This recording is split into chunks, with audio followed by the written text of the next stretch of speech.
everybody, but that he should have waited till this Craven Cottage match on Monday, because that is the match that you can start testing people. It's a friendly. It doesn't carry as much weight as a World Cup qualification. But I guess Keshi was confident enough. I guess he believed in them. And another good thing was I'm happy that a lot of the old players are involved in this. Apart from the coaching staff, I was also able, when I was calling the team, I also was able to speak to old hands like Akpobori, even Odegbami, were in camp with them, having dinner with them and motivating them. So I think that sort of tradition going forward is good. I just don't think that experimenting at crucial matches is the way forward. I think today would have been the right thing. I agree, yes, old players could be motivated, but new players today, we dodged a bullet on that one, I'll be very, very honest, because of all the ties we could have been given. Ethiopia was the trickiest. You're talking about dodging bullets. Some would disagree that it was fantastic for us. Even the Ethiopians did say that the referee assisted us in winning that game. No, that penalty has been such a controversial thing, and I think I need to... A controversial one. I think I need to lay it out here and explain. The ball came off the player and onto the hand of the... off his thigh and onto his hand. Nobody is disputing that. The truth is that when the referee has no clear decision, he has to work based on the rule of law. And the law says that if the ball makes contact with a player's hand, when his hand is in an unnatural position, then it's a handball. The player's hand was not against his body. It was not... That's it. No, his hand is off his body.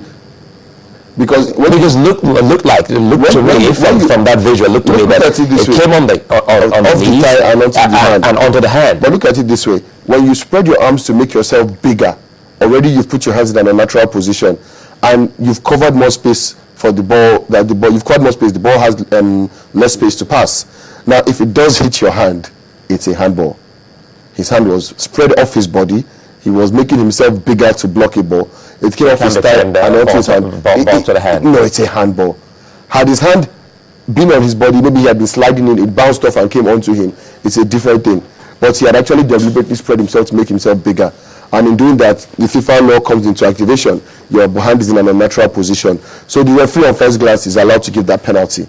Only sentiment and looking at motive might make you not give it in retrospect, but there and then, by the letter of the law, it's a penalty. But they also had a fantastic chance where we thought the referee was also going to award them a penalty, which never came.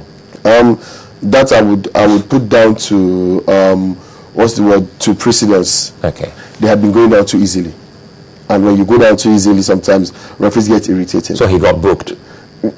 Referees get irritated, and you're going to be unlucky when there's a 50-50. You should get a call. Referee doesn't give you, and will add insult to injury by producing a yellow card to prevent future occurrences of that. You know, when a lot of players on a particular team go down easily, and we see it a lot everywhere. Right now, Manchester United winger Leon can't get a penalty even if he paid for it, because he goes down too easily. Same thing with Luis Suarez. It's the same thing we saw there, precedence. Every time somebody touches you, you fall, drop and roll. It doesn't, because it's not a fire drill, it's football. You know, so that's exactly what it was. It was just precedence. The referee trying to put a cap on unnecessary play acting and quasi simulation. That's all it was. So what do you think about the venue? It looks like Calabar or Cross River State is becoming a place where we normally get some of these wins now. I've been saying this to anybody who cares to listen. The ridiculous amount, almost 100 million they are spending regrassing a pitch in Abuja that still looks like this set of Swamp Thing. It doesn't work for me. Take that money, come to Calabar. It's already a tourist haven. I think there was a African Film Festival going on while the match was going on. Yes. Calabar was full. We have the carnival there. It's a place that has become a tourist destination. Get a Super Eagles resort there.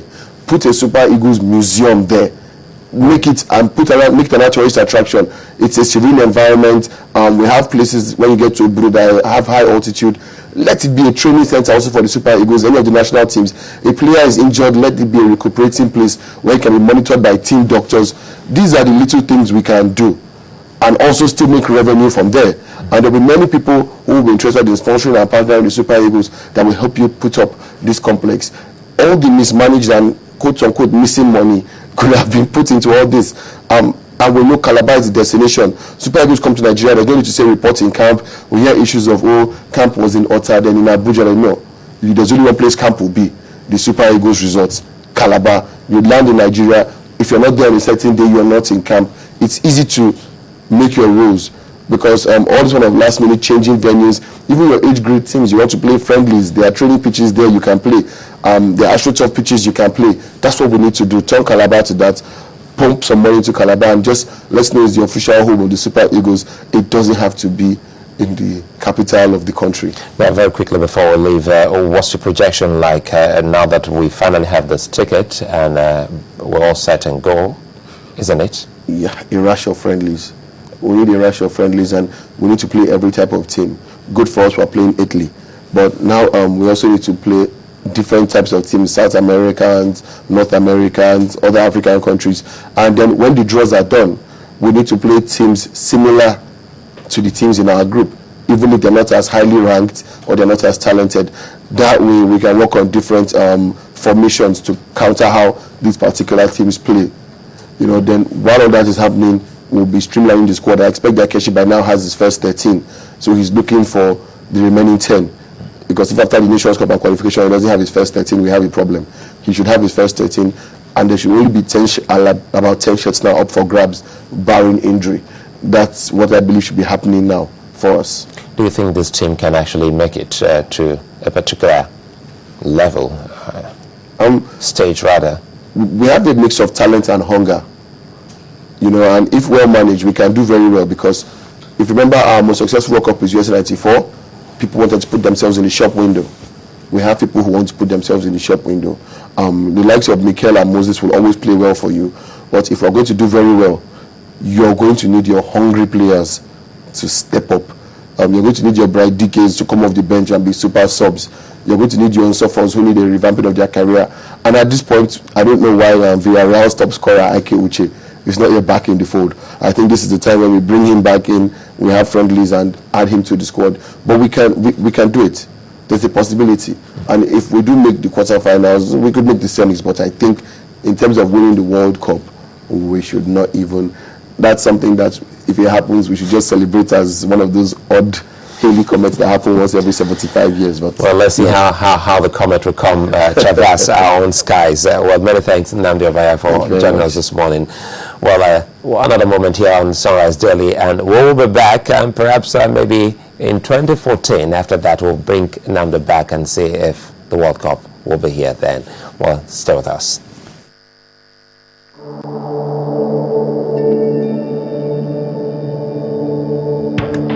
Ask yourself, what does everyone want in life? 1, quality. You should never compromise on quality. I never do. 2, speed. You think fast, so you want your data connection to be even faster. And of course,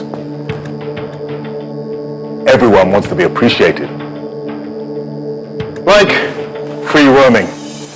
Now you can receive all your calls for free every time you travel. And enjoy free calls on your birthday to call anyone you want. It's our way of saying we appreciate you because you deserve it. Introducing Etisalat Gem. Join the Etisalat network today and enjoy amazing rewards. Etisalat, now you're talking.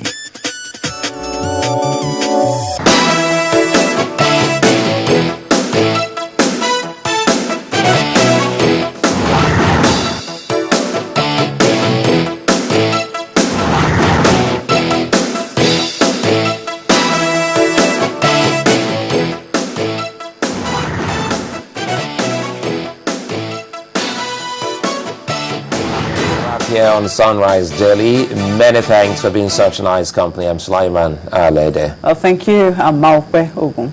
I'll see you again.